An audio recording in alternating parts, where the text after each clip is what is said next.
साथियों नमस्कार। ज्ञानार्थ इंस्टीट्यूट के ऑनलाइन प्लेटफॉर्म पर आपका स्वागत है। और इससे पहले जो वीडियो मैंने बनाया था साइकोलॉजी का, मनोविज्ञान का परिचय, उसमें हमने मनोविज्ञान के विकास क्रम के संबंध में थोड़ी सी बात की थी। और उसमें हमने आत्मा का अध्ययन और मन या मस्तिष्क का विज्ञान 16वीं और 17वीं सदी में जो विकास क्रम आगे बढ़ा है उस पर चर्चा की थी। अब उसी का अगला पार्ट आज इस वीडियो में हम पढ़ने वाले हैं, अर्थात मनोविज्ञान के विकास क्रम में ही आगे की बातें आज हम करेंगे। और मनोविज्ञान के विकास क्रम में 17वीं सदी तक जो हमने पढ़ा है, 1 मिनट में आपको रिवाइज करवाता हूँ, उसके बाद हम आगे बढ़ते हैं।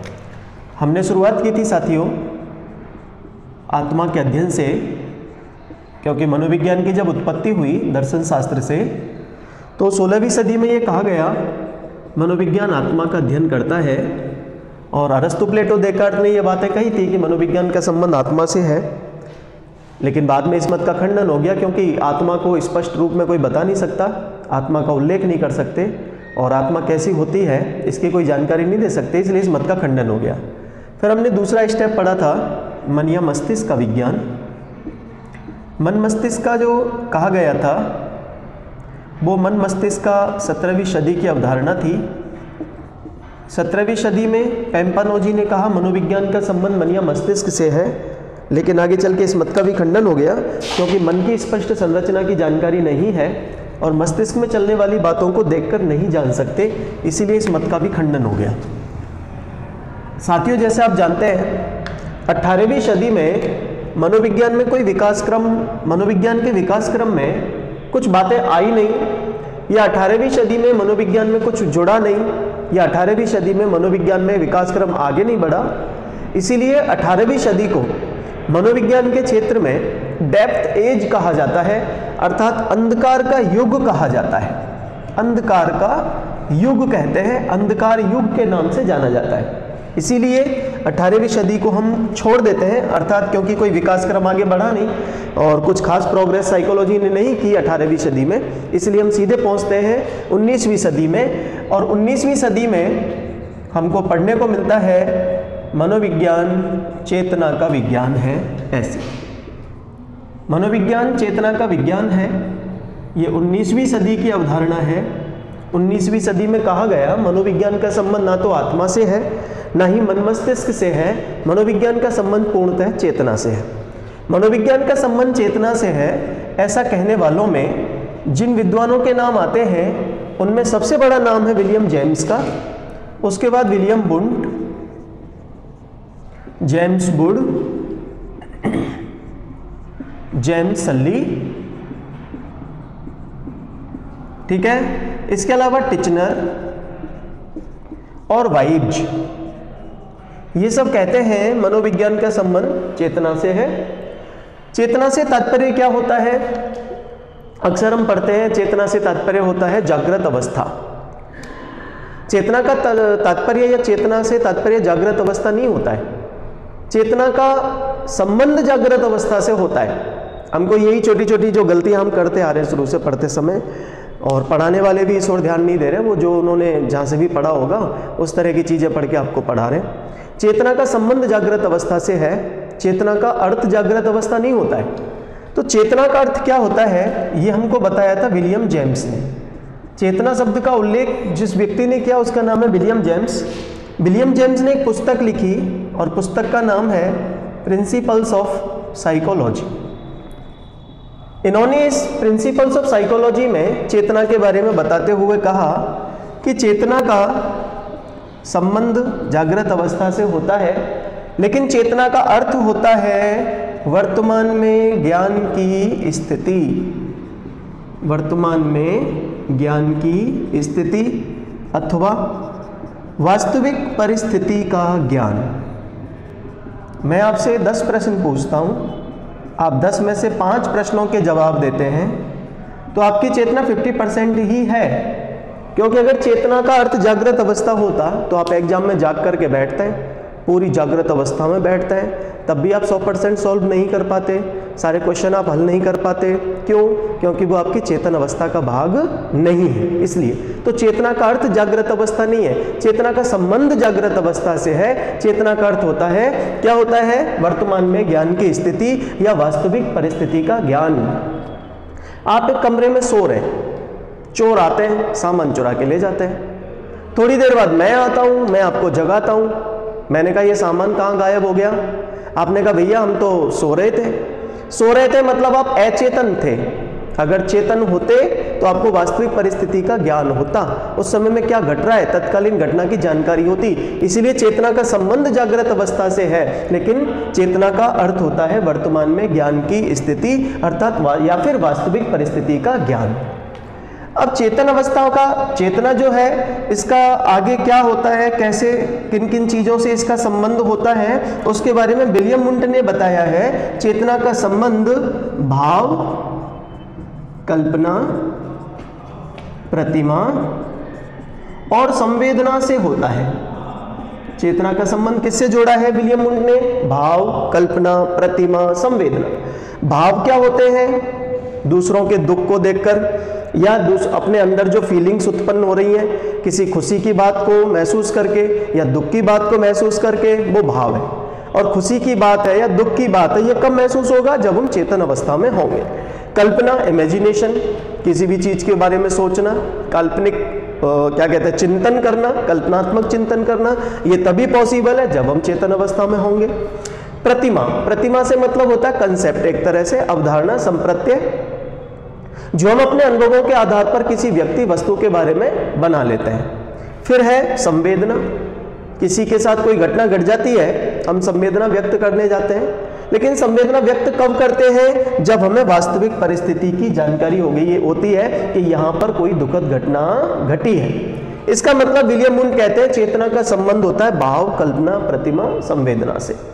आगे चल के क्या होता है, एक प्रसिद्ध मनोविश्लेषणवादी विद्वान जिनका नाम है सिगमंड फ्रायड, उनकी एंट्री हो जाती है और सिगमंड फ्रायड कहते हैं कि चेतना जो शब्द है, इस शब्द के आधार पर जब हम मनोविज्ञान के विकास क्रम की बात करते हैं तो ये बिल्कुल भी तार्किक नहीं है, लॉजिकली ये ठीक नहीं है। तो लोगों ने फिर सिगमंड फ्रायड से कहा भाई ठीक क्यों नहीं है? तो सिगमंड फ्रायड ने कहा देखिए, चेतना में रहकर के व्यक्ति बनावटी व्यवहार भी दिखा सकता है, चेतना में रहकर व्यक्ति बनावटी व्यवहार का प्रदर्शन भी कर सकता है, और जब कोई व्यक्ति बनावटी व्यवहार का प्रदर्शन कर रहा है तो आप उसकी वास्तविकता का, उसके वास्तविक व्यक्तित्व का या उसके इंटरनली चल क्या रहा है उसको आप कैसे जान पाएंगे? इसका मतलब सिगमंड फ्रायड कहते हैं चेतना में रहकर व्यक्ति बनावटी व्यवहार का प्रदर्शन करता है। इसीलिए मनोविज्ञान केवल चेतना का विज्ञान नहीं है, केवल चेतना का विज्ञान नहीं है। क्यों? क्योंकि चेतना के अलावा मन की दो अवस्थाएं और होती हैं। इसका मतलब सिगमंड फ्रायड कहते हैं कि चेतन में तो व्यक्ति बनावटी व्यवहार करता है, इसके अलावा चेतना के अलावा भी दो अवस्थाएं और हैं जो व्यक्ति के व्यक्तित्व को प्रदर्शित करने में या व्यक्ति के व्यक्तित्व को अच्छा बुरा बनाने में अपनी महत्वपूर्ण भूमिका निभाती हैं, और उनमें एक अवस्था अर्धचेतन है और दूसरी है अचेतन। इसका मतलब सिगमंड फ्रायड के अनुसार टोटल 3 अवस्थाएं होती हैं, मन की 3 अवस्थाएं होती हैं, चेतन, अर्धचेतन और अचेतन। चेतन 10% है, टोटल जो स्मृति है हमारी उसका 10% भाग चेतन है। अचेतन 90% है और अर्धचेतन को अचेतन में ही समाहित किया जाता है, शामिल किया जाता है। चेतन को स्थायी स्मृति कहते हैं। सिगमंड फ्रायड कहते हैं चेतन क्या है? स्थायी स्मृति है, अर्थात ज्ञान का जो भाग चेतन अवस्था में चला जाता है वो हमेशा हमेशा के लिए परमानेंट हो जाता है। जैसे ABCD आपने बचपन में बार बार रिवाइज की, आज भी सोते जागते आपसे कोई पूछ ले तो आप आसानी से बता पाते हैं, क्योंकि वो आपकी चेतन अवस्था का भाग बन गए। चेतन 10% है, इसका संबंध स्थायी स्मृति से है और ये जागृत अवस्था से जुड़ा होता है। कहने का मेरा तात्पर्य ये है, स्थायी स्मृति से तात्पर्य होता है किसी भी ज्ञान को हमेशा हमेशा के लिए सीख लेना। फिर है अर्धचेतन, इसका कोई वेटेज नहीं है, अचेतन में ही शामिल किया जाता है। अर्धचेतन का दूसरा नाम है प्राप्य स्मृति। प्राप्य स्मृति क्यों कहते हैं प्राप्य स्मृति? क्योंकि अर्धचेतन में थोड़ा भाग होता है चेतन का और थोड़ा भाग होता है अचेतन का। अर्थात ये दोनों के बीच का भाग है अर्धचेतन। जैसे मैंने आपको चाबी दी, मैंने कहा इस चाबी को कहीं रख दो, आपने वो चाबी रख दी। दूसरे दिन मैंने चाबी आपसे वापस मांगी, मैंने कहा चाबी कहाँ है, तो आपने कहा चाबी, मैं तो चाबी रख के भूल गया। इसका मतलब चाबी आपने रखी है, आपको ये तो याद है। अब चाबी आपने रखी है, इतना याद है, इसका मतलब ये तो हो गया चेतन। लेकिन अब चाबी रख के भूल गए ये हो गया अचेतन। और वर्तमान में आपकी स्थिति जो प्रदर्शित हो रही है वो हो रही है अर्धचेतन की। अब क्या आप क्या करोगे, थोड़ी देर हम घरों में जनरली ऐसे करते हैं, अरे मैंने यही रखा था, या मुझे अभी थोड़ा भूल गया हूं मैं, अरे मेरी जुबान पे नहीं आ रहा, उसका ऐसा नाम है, अरे मैं यही रख के भूल गया हूं। हम ऐसे करते करते एकदम से बोलते हैं चाबी वहां रखी है, या उसका तो ये नाम है, हम ऐसा व्यवहार करते हैं। इसका मतलब उस समय में हम कौन सी अवस्था में होते हैं, अर्धचेतन में। तो अचेतन अवस्था में गई हुई बात को हम थोड़ा प्रयास करके पुनः प्राप्त कर सकते हैं, चेतन में ला सकते हैं, इसीलिए हम इसको अर्धचेतन को प्राप्य स्मृति के नाम से जानते हैं। इसका संबंध होता है विक्षिप्त अवस्था से। अब विक्षिप्त अवस्था से मतलब यह दबी कुचली जली कटी अवस्था नहीं है, क्योंकि हम हिंदी नहीं पढ़ रहे। विक्षिप्त अवस्था से मतलब है ना तो पूरी तरह बेहोश हो और ना ही पूरी तरह होश में हो, बीच वाली अवस्था है चेतन और अचेतन की। तीसरा है अचेतन 90%। इसे दमित इच्छाओं का भंडार कहते हैं। अब बात आती है भाई दमित इच्छाएं किसे कहते हैं, इसे दमित इच्छाओं का भंडार कहते हैं। दमित इच्छाएं क्या होती हैं, ये जानने के लिए आपको दो शब्द पढ़ने पड़ेंगे, एक तो दमन और दूसरा होता है शमन। दमन क्या होता है, दमन का संबंध होता है अचेतन से और शमन का संबंध होता है चेतन से। दमन में हम जिन बातों, विचारों और इच्छाओं से, दो तरह से परिभाषित करते हैं हम इसको, जिन बातों, विचारों और इच्छाओं से कष्ट अनुभव होता है उन्हें अचेतन अवस्था में धीरे धीरे धीरे धीरे धकेलने की प्रक्रिया को दमन कहते हैं। अथवा जिन इच्छाओं और लक्ष्यों की पूर्ति हम वर्तमान में करने में अपने आप को असमर्थ अनुभव कर रहे हैं, उन इच्छाओं और लक्ष्यों को भविष्य में पूरा किए जाने की उम्मीद के साथ उन्हें हम अचेतन अवस्था में दबा देते हैं, नष्ट नहीं करते, दबा देते हैं। तो उसे हम क्या कहते हैं, दमन। नहीं आई बात समझ में, दमन से तात्पर्य होता है दबाना, धीरे धीरे धीरे धीरे कहां भेज देना, अचेतन में। और दूसरा होता है शमन। शमन क्या होता है, किसी अप्रिय घटना को जानबूझकर भूलने की कोशिश करना। आपकी दुकान वाले से बहस हो गई, आपने कहा छोड़ो यार ये दुकान वाले भी ऐसे ही होते हैं, इनके मुंह क्या लगना। आपने पापा ने आपको डांट दिया, आपने कहा छोड़ो यार पापा ने ही तो कहा है, पापा की बातों का क्या बुरा मानना, मम्मी की बातों का क्या बुरा मानना, अरे दादी तो ऐसी लगी रहती है, दादी की बातों का क्या बुरा मानना। तो जब हम ऐसी बातें करते हैं तो हम करते हैं शमन, और जब हम धीरे धीरे किसी बात को बोलते हैं तो हम करते हैं दमन। एक छोटा सा उदाहरण बताता हूं आपको। एक बार मेला देखने गया मैं, और ये मेला लगा था अपना कंपनी गार्डन है अलवर में, आपने देखा हो तो। उस मेले में झूले लगे हुए थे बहुत सारे, और मेला था, लोग बाग आ रहे थे। तो एक दुबला पतला सा लड़का सामने से आया और आकर के मुझसे एकदम से टकरा गया। मैंने देखा दुबला पतला सा लड़का और मुझे बड़ा गुस्सा आया। मैंने कहा अंधों की तरह चल रहा है, तुझे दिखाई नहीं दे रहा क्या? तो मैंने एक थप्पड़ लगा दिया उसके गाल पे और मैंने कहा भाग यहां से, और वो चला गया। आगे जाके क्या होता है, बड़े बड़े झूले लग रहे थे, मुझे खुद तो बैठने से डर लगता है, तो मैं जाकर के वहां ऐसे खड़ा हो गया और लोग बाग झूलों में बैठे हुए थे। जब झूला ऊपर जाता है तो डर नहीं लगता, लेकिन जब नीचे आता है तो डर लगता है, आपने भी अनुभव किया होगा। तो वो लोग ऐसे ही जैसे नीचे आते वो चिल्लाते, उनको देख के मैं भी खुश हो रहा था, ऐसे ही खड़ा खड़ा मुस्कुरा रहा था। इतने में जिसको मैंने थप्पड़ मारा था वो 15-20 लड़कों को लेकर आ गया और उन्होंने फिर 20 जनों ने मिलकर मुझे झूला झुलाया, मैं आपको बता नहीं सकता। ऐसा झूला झुलाया, ऐसा झूला झुलाया कि मैं आपको क्या बताऊं। अब इस बात को मैं हैंड टू हैंड तो बोलूंगा नहीं, मैं ये तो बोलूंगा नहीं छोड़ो यार मेरे साथ तो होता रहता, मैं तो पिटता रहता हूं। मैं इस बात को कैसे बोलूंगा, धीरे धीरे धीरे धीरे भूल जाऊं। अब इस बात को 6 महीने हो गए, दमन की बात कर रहा हूं, इस बात को हो गए 6 महीने। मैंने इस बात को अचेतन अवस्था में भेज दिया, मैंने इस बात को धीरे धीरे दबा दिया। 6 महीने बाद अचानक मार्केट में मुझे उनमें से 2-3 लड़के दिखाई दे गए, और जैसे मेरी उन लड़कों पे नजर पड़ी, 6 महीने पहले की जो घटना थी वो पूरा झूला वापस याद आ गया। इसका मतलब मैं उस बात को भूला नहीं था, मैंने उस बात का क्या कर दिया था, दमन। और दूध वाले से बहस हो जाए, दुकान वाले से बहस हो जाए, मम्मी से बहस हो जाए, पापा से बहस हो जाए, हम कहते हैं छोड़ो यार पापा की बातों का क्या बुरा मानना, छोड़ो मम्मी की बातों का क्या बुरा मानना, तो हम क्या करते हैं, समन। तो दमित इच्छाएं क्या होती हैं? जिनकी पूर्ति प्रेजेंट में नहीं हो पा रही है, उन्हें हम भविष्य में पूरा करेंगे इस उम्मीद के साथ उनको हम अचेतन अवस्था में धकेल देते हैं, उन्हें कहते हैं दमित इच्छाएं। और अचेतन अवस्था को हम कहते हैं दमित इच्छाओं का भंडार। इसके अलावा इसको हम स्मृति का भंडार कक्ष भी कहते हैं, स्मृति का भंडार कक्ष, क्योंकि ज्यादातर बातें यहां स्टोर होती हैं, क्योंकि सारी बातें हर समय याद नहीं रह सकती, हम भूल जाते हैं।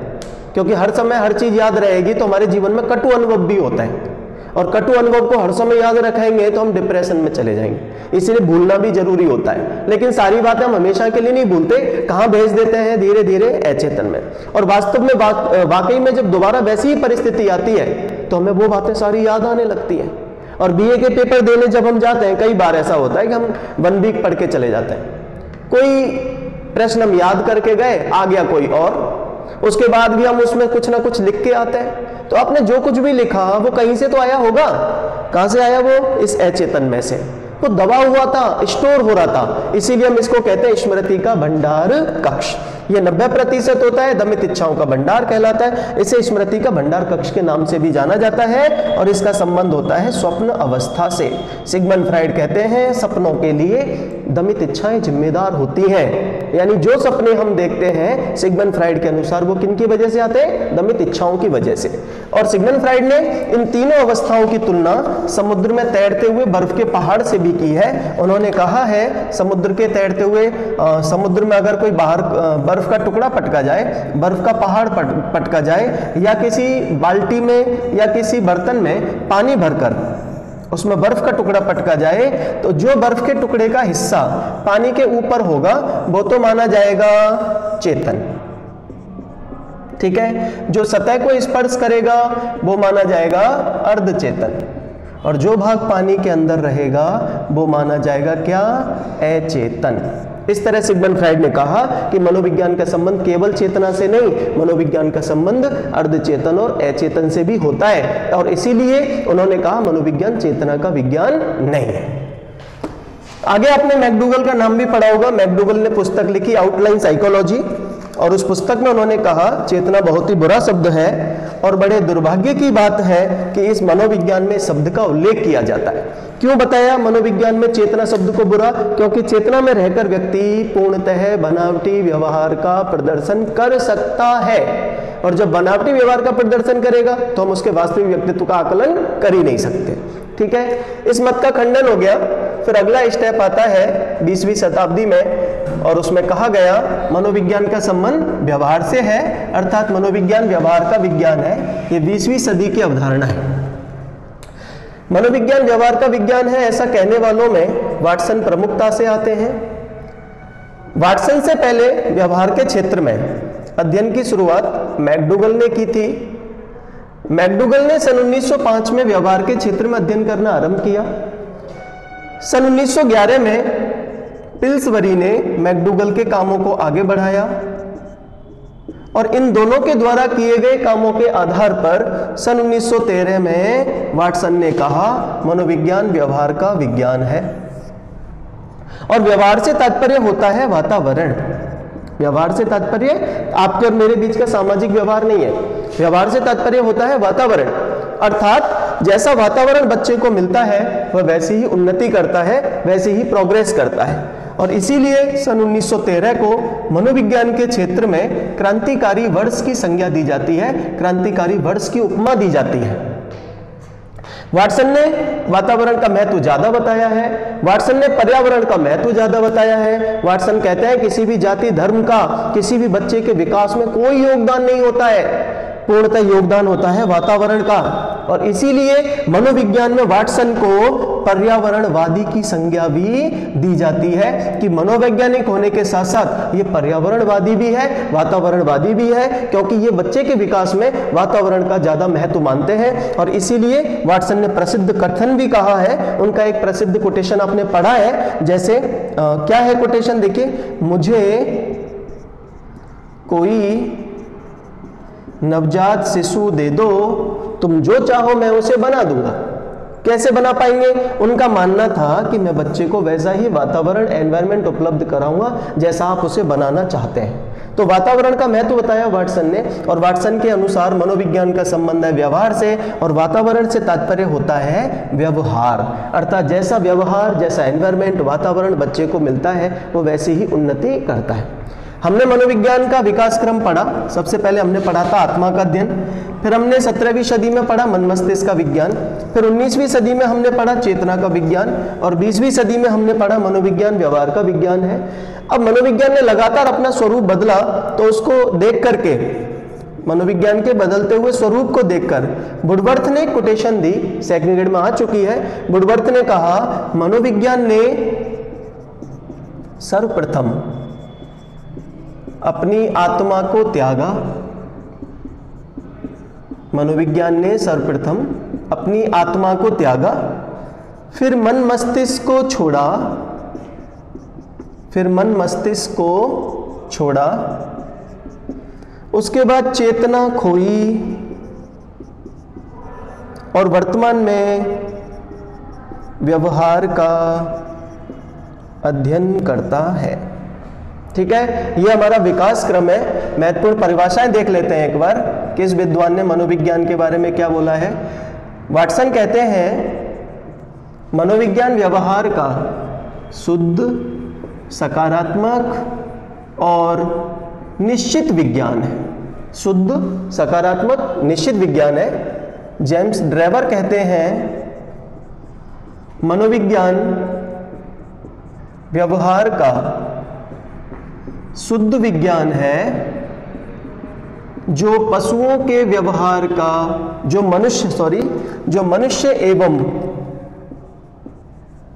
मनुष्य एवं पशुओं के व्यवहार का अध्ययन करता है। बोरिंग कहते हैं मनोविज्ञान का संबंध मानव प्रकृति से होता है, मनोविज्ञान का संबंध मानव प्रकृति से होता है। मैकडूगल कहते हैं मनोविज्ञान का संबंध मानव आचरण और यथार्थ मतलब वास्तविकता से होता है। इस तरह प्रत्येक विद्वान ने अलग अलग परिभाषाएं दी हैं, अलग अलग अपनी राय दी है मनोविज्ञान के बारे में। ये हमारा मनोविज्ञान के परिचय से संबंधित दूसरा वीडियो है, और मनोविज्ञान को इसी प्रकार आगे अच्छे से पढ़ने के लिए, चाहे आप सीटेट की तैयारी कर रहे हैं, सेकंड ग्रेड रीट, केबीएस की तैयारी कर रहे हैं, अगर आप लगातार मनोविज्ञान के ऐसी वीडियो चाहते हैं तो आप हमारा चैनल सब्सक्राइब करें। मनोविज्ञान के अलावा हम आपको पॉलिटिकल साइंस और कंप्यूटर और मैथ्स के, इंग्लिश के कुछ अच्छे टॉपिक्स और अच्छी तैयारी आपको करवाने की कोशिश करेंगे, इसलिए आप हमारे चैनल को जरूर सब्सक्राइब करें। Thank you.